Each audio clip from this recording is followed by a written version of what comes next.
So guys, target SSC exams 2022 CGL, CPO, CHSL, steno, MTS को देखते हुए ये टॉप 10 कॉमन एरर्स मैं आपके लिए लेकर के आया हूँ। बच्चों, ये ऐसा नहीं है कि टॉप 10 कॉमन एरर्स यही एग्जाम में आ जाएंगी सेम आपकी, ऐसा नहीं मैंने कहा आपसे। इन्हीं रूल्स बेस पर आपकी आ जाएगी। मतलब मैं यहाँ पर आपको डेली रूल्स कवर करवा रहा हूँ इनडायरेक्टली अगर देखा जाए तो। वैसे तो रूल्स आप रट्टा मारेंगे तो नहीं लगेंगे, लेकिन अगर आप इस तरह से पढ़ेंगे तो डेफिनेटली आपको रूल्स लर्न हो जाएंगे। यहाँ से मेरे साथ आपको पढ़ते हुए सभी रूल्स आपको कवर हो जाएंगे। यहाँ दोस्तों एक खास बात और मैं आपको बता दूं, 1 अगस्त से आपका ये जो आने वाला है 1 अगस्त, यहाँ से हम लोग एक स्पेशल बैच शुरू कर रहे हैं टारगेट एसएससी एग्जाम के लिए। जो हमारा मेन टारगेट रहेगा एग्जाम, इसमें एसएससी स्टेनो को, सीजीएल प्री और मेन दोनों, और आपका सीपीओ प्री और मेंस दोनों, ये 3 एग्जाम को बिल्कुल टारगेट करते हुए चल रहा हूँ। क्यों बच्चों? क्योंकि इंग्लिश का यहाँ बड़ा बोलबाला रहने वाला है। 100 मार्क्स तो 50 मार्क्स तो 50 मार्क्स, तो इंग्लिश का एक बहुत बड़ा रोल यहाँ पर रहने वाला है। ये पूरा एक टारगेट बैच मैं शुरू कर रहा हूँ आपका 1 अगस्त से, जो कि हमारा पूरा बैच कवर हो जाएगा सितंबर तक। यानी कि मुश्किल से 60 दिन के अंदर मैं पूरा बैच आपका कवर करने वाला हूँ, जिसमें आपका ग्रामर रहेगा बिल्कुल जीरो से बेसिक तक विथ प्रैक्टिस। मेरा सबसे बड़ा रोल रहता है बच्चों एग्जाम में, मैं जब कोर्स कराता हूँ कि सबसे ज़्यादा प्रैक्टिस पर फोकस किया जाए। प्रैक्टिस का एक सबसे बड़ा फ़ायदा ये होता है कि आपको रूल्स रटने नहीं पड़ेंगे। फिर हम लोग करेंगे इसमें बेसिक से एडवांस। पहले इसमें ग्रामर रहेगा कंप्लीट, फिर रहेगा इसके अंदर किरण 16,000 इंग्लिश के लिए, ये पूरा बैच रहेगा। साथ ही साथ बच्चों इसके अंदर आपका रहने वाला है कंप्लीट रीजनिंग भी, किरण 11,000 से। तो आप लोग इसमें अपना नाम एनरोल करा सकते हैं। ज़्यादा जानकारी के लिए आप हमारे व्हाट्सअप नंबर 8279738238 पर मैसेज कर सकते हैं। ओके दोस्तों, चलिए चलते हैं वीडियो की तरफ। आज की वीडियो क्या कह रही है, शानदार बड़ी वीडियो है। चलते हैं बच्चों के लिए वीडियो की तरफ, आइए। नमस्कार मेरे प्यारे बच्चों, कैसे हैं आप सभी। सो गाइस, ग्रामर के टॉप 10 कॉमन एरर्स, यानी कि वो कॉमन एरर्स, यानी कि वो रूल्स जो बार बार एग्जाम्स में आपसे पूछे जा रहे हैं, उसकी पार्ट 3 में आपका स्वागत है। लगातार जुड़े रहिएगा बच्चों, इसी तरह के सेंटेंस करते रहिएगा, आपको पता भी नहीं चलेगा आपकी ग्रामर कब मजबूत हो गई, जरा सी वीडियो के माध्यम से ही। सो गाइस, आज की इस वीडियो में मैं आपको नेक्स्ट 10 सेंटेंस कराने वाला हूं जो आपके बहुत काम आने वाले हैं। कोई भी रूल्स अगर आपको लग रहा है कि आपके लिए नया है तो आप उसे फटाफट से राइट डाउन कर लेंगे और अपनी नोटबुक में सजा लेंगे, क्योंकि गाइस जो आप लोग बात लिख लेते हैं वो आप कभी नहीं भूलते, ये ध्यान रखें। फिल्मों के डायलॉग की मत सुनना कि जो मैं बोलता हूँ वो मैं करता हूँ। यस गाइस, तो ऐसा मत सोचेगा, आप लोग जो लिख लेते हैं वो आप लोगों को करना है और वो आप कभी नहीं भूलते हैं, ध्यान रखें।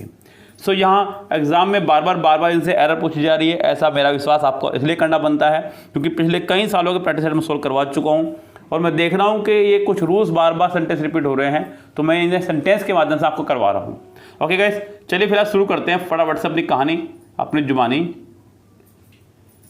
पहला सेंटेंस आपके सामने ये रहा, कह रहा है कि the full moon appearing in the sky and it's silvery light spread across. So guys, यहाँ सेंटेंस में आपको बताना है कि सेंटेंस के किस पार्ट में है एरर। सेंटेंस बहुत शानदार है गाइस, बहुत ही सिंपल सा भी है, ये ध्यान रखें आप लोग। तो सेंटेंस में हमें बतानी है किस पार्ट में एरर है और उसको हमें लेकर के आगे बढ़ना है। इस गाइस सेंटेंस देखिएगा, कह रहा है कि the full moon appearing in the sky. चलिए अच्छी बात है। In the sky and it's silvery, बच्चों सिल्वरी मतलब जो उसकी लाइट आ रही है, सिल्वर मतलब चांदी जैसी, सिल्वरी लाइट स्प्रेड अक्रॉस। तो क्या जो पहला सेंटेंस का पहला पार्ट है the full moon appearing in the sky, तो यहाँ पे ध्यान दीजिएगा बच्चों।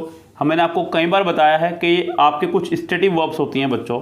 मैं यहाँ पर बोलूँगा, लिख नहीं पाऊंगा because number of stative verbs बहुत ज़्यादा है, सिर्फ सुन लीजिएगा। अगर आपको इसे खूब अच्छे से पढ़ना है, मतलब आप चाह रहे हैं कि मैं से कभी भूलूँ ही ना, तो फिर आप यूट्यूब पे जाइएगा, present indefinite by Saurabh Jain sir, Saurabh Jain की स्पेलिंग से डाल देना SAURAB, बहुत शानदार टॉपिक खुल के आ जाएगा। 20-25 मिनट का ढंग से सुनिएगा, आपको इस बहाने प्रेजेंट इंडेफिनेट भी करने आ जाएंगे।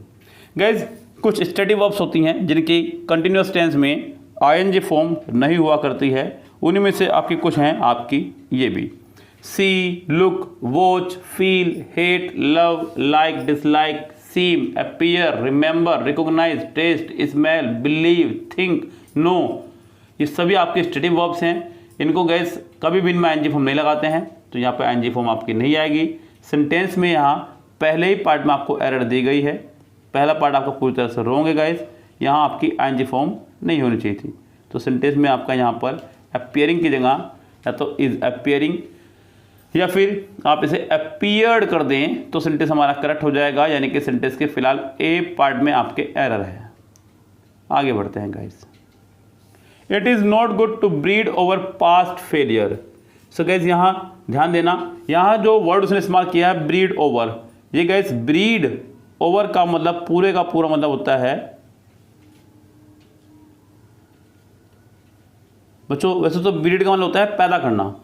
क्या होता है गाइस ब्रीड का मतलब पैदा करना, लेकिन गाइस यहाँ पे कह रहा है कि इट इज़ नॉट गुड, ये अच्छा नहीं है टू डैश पास्ट फेलियर, यानी कि अपने पास्ट के फेलियर्स को डैश करते रहे, यानी कि उसके बारे में बार बार सोचते रहे, ये कहना चाह रहा है अगर देखा जाए तो गाइस यहाँ पर ब्रीड की जगह आपको इस्तेमाल करना होगा BROAD, ब्रॉड ओवर, यानी कि उस पर बार बार विचार करना, सोचना या मंथन करना। सेंटेंस आपका यहाँ रॉन्ग हो जाएगा गाइस, बी पार्ट में आपके यहाँ एरर दी गई है। नेक्स्ट सेंटेंस देखिएगा, कह रहे कि it is not advisable to take heavy luggages while on travelling these days. It is not advisable, बच्चों यहाँ पर इज के साथ में एडवाइजेबल का इस्तेमाल किया गया है, यानी कि यहाँ पर इज के साथ में एडजेक्टिव इस्तेमाल किया गया है।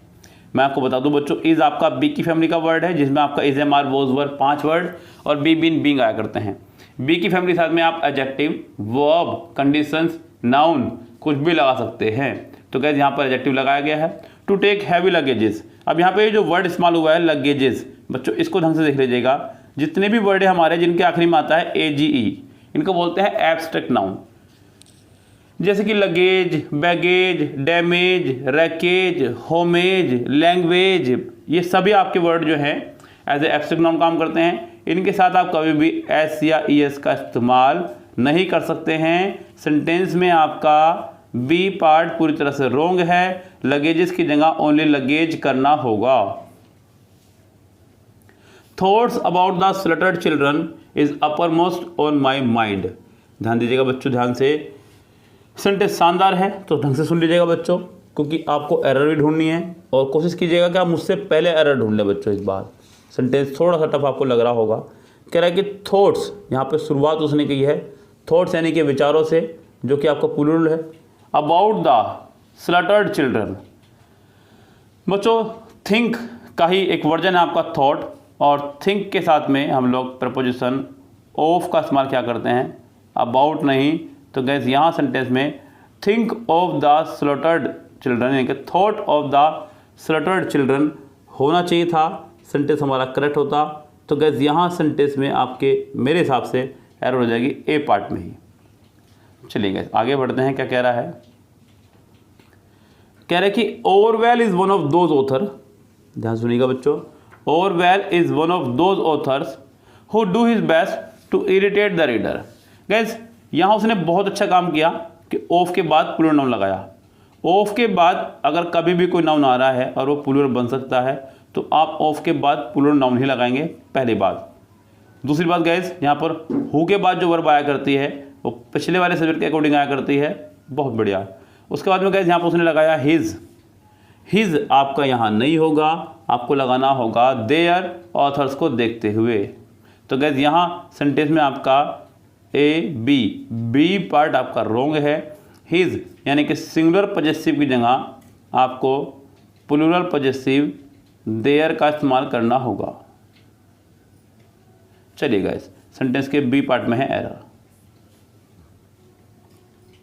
It began to rain as soon as we stepped out of the house. कह रहा है कि बारिश होने लगी जैसे ही हमने स्टेप आउट किया अपने घर से। चलिए गाइस देखते हैं सेंटेंस में क्या एरर है और किस पार्ट में देना चाह रहा है error. It began to rain sentence को लेकर चला पास्ट में, लेकिन वर्ब से वर्ब को कनेक्ट किया है टू से, जो कि अच्छी बात है बच्चों। वर्ब से जब वर्ब को हमें जोड़ना होता है तो हम लोग इस्तेमाल करते हैं टू का। I am going to play, मैं खेलने जा रहा हूँ, इस तरह से। As soon as a conjunction, we stepped, फिर सेकंड फॉर्म। सो गैस पूरा सेंटेंस हमारा पास्ट में चल रहा है, जो कि बेस्ट है। सेंटेंस में कोई एरर आपकी यहाँ नहीं है। The childrens were happy when the film started. तो गाइज आपको याद होगा, ऐसा नहीं है कि आपने बिल्कुल नहीं पढ़ा है बच्चों, ध्यान दीजिएगा। चाइल्ड आपका होता है सिंगुलर और इसका प्लूरल जो आप बनाने बैठेंगे तो बनेगा चिल्ड्रन। तो गाइज जब प्लूरल आपका चिल्ड्रन है तो आप प्लूरल को और प्लूरल नहीं बना सकते हैं, यानी कि आप यहाँ पे चिल्ड्रन में एस या ई एस नहीं लगा सकते हैं, सेंटेंस आपका वैसे ही करेक्ट हो जाएगा। तो गाइज यहाँ सेंटेंस में आपका ए पार्ट में एरर है, चिल्ड्रंस की जगह आपको ओनली चिल्ड्रन का इस्तेमाल करना होगा, तो आपका सेंटेंस अपने आप करेक्ट हो जाएगा, ये ध्यान रखें। सेंटेंस का ए पार्ट आपका पूरी तरह से रॉन्ग है। चलिए जी, नेक्स्ट सेंटेंस देखिएगा। I and my wife were declared the best couple at the party. कह रहा है कि मुझे और मेरी वाइफ को बेस्ट कपल डिक्लेयर किया गया है पार्टी में। तो गैस यहाँ सेंटेंस में एक बहुत ही शानदार रूल इस्तेमाल हुआ है, बहुत शानदार, जो आपके लिए बहुत इंपॉर्टेंट हो सकता है। गैस ध्यान दीजिएगा, एक बहुत शानदार रूल हम लोगों ने पढ़ा है प्रोनाउन के दौरान कि जब कभी सेंटेंस में एक साथ दो या दो से अधिक प्रोनाउन, दो या दो से अधिक प्रोनाउन एक साथ आ जाएं तो गैस उनको यूज़ करने का तरीका क्या रहेगा। गैस पहला तरीका है 1 + 2 + 3, यानी कि first person pronoun, second person pronoun और थर्ड पर्सन प्रोनाउन। और दूसरा तरीका है आपका 2 3 1, यानी कि second person pronoun, third person pronoun और उसके बाद में फर्स्ट पर्सन प्रोनाउन। ये जो ऊपर वाला फॉर्मेशन है बच्चों, ये है आपका किसी गलत काम के लिए, किसी गलत मंशा के लिए, जब आपके मन में कुछ गलत भावना लेकर चल रहे हों। और ये जो नीचे वाला फंक्शन है, ये किसी सही काम के पर्पज़ को लेकर के है। अब अगर मैं ऊपर वाले की बात करूँ तो यहाँ पे आई एंड माई वाइफ का इस्तेमाल किया गया है। सो गैस आई आपका यहाँ पे फर्स्ट पर्सन है और माई वाइफ यहाँ पे एज ए थर्ड पर्सन है। तो गैस फर्स्ट और थर्ड की अगर मैं बात करूँ तो फॉर्मेशन आपकी जा रही है यहाँ पहले वाले पे, लेकिन किसी गलत मंशा से नहीं है। कह रहा है कि मुझे और मेरी वाइफ को बेस्ट कपल डिक्लेयर किया गया है। तो गैस ये तो अच्छी बात है ना, इसमें कोई बुरी बात है ही नहीं। तो यहाँ पर ये सेंटेंस का फॉर्मेशन रॉन्ग है, आपको बनाना था 3 1, यानी कि माई वाइफ एंड आई। तो सेंटेंस में आपका होना चाहिए था माई वाइफ एंड आई। तो गैस सेंटेंस आपका पहला ही पार्ट में हो जाएगी एरर, और बहुत शानदार एरर आपको दी गई है गाइस, ये समझ लीजिएगा, सिर्फ आप लोगों के लिए बनी है एरर। बहुत अच्छा सेंटेंस का ए पार्ट आपका एरर है, लिख लीजिएगा रूल्स को खूब अच्छे से। The author said that during the press conference that there were 2 further volumes to be publish.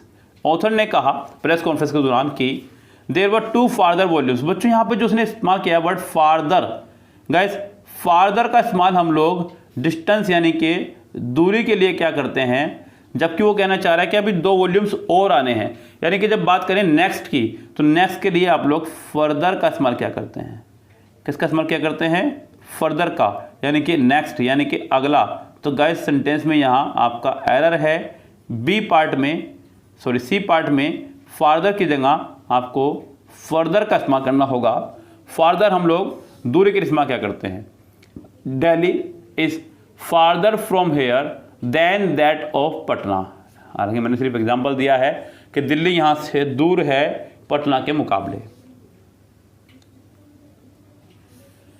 All works of reading writing have aesthetic appeal. बच्चों ऑल वर्क्स, यहाँ पे वर्क्स का मतलब आपके काम यानी कि लिखावट से है, सही बात तो ये है। जब आप कहते हैं वर्क तो आपका अनकाउंटेबल नाउन है, जब आपने कहा वर्क्स तो आपका वो लेखन के रूप में काम करता है, यानी कि लिखित रूप, जैसे कि आपने पोएम्स लिखी, आपने कुछ ऐसे लिखे, उसको बोलते हैं ऑल वर्क्स। सो गैस यहाँ सेंटेंस में आपका ऑल वर्क्स के साथ में ऑफ रीडिंग राइटिंग हैव आना ठीक है, लेकिन यहाँ पे एस्थेटिक अपील, ये जो अपील है बच्चों आपका ये नाउन है, और नाउन से पहले आपका कोई एडजेक्टिव आया करता है। यहाँ पे इससे पहले जो आया वर्ड है वो आपका एडजेक्टिव है। तो गैस ये सेंटेंस आपका बिल्कुल करेक्ट है, सेंटेंस में कोई एरर आपकी नहीं है, ये आपका हो जाएगा नो एरर। चलिए गैस, तो गैस ये था आपका टॉप 10 कॉमन एरर्स का एक समावेश। उम्मीद करता हूँ कि आपको ये बहुत अच्छे से समझ में आ रही होगी, खूब पसंद भी आ रही होगी। राइट डाउन करते रहिएगा नोट्स को बच्चों, और अपने पास जो भी आपको डाउट हो आप डाउट मुझे पूछ सकते हैं। So guys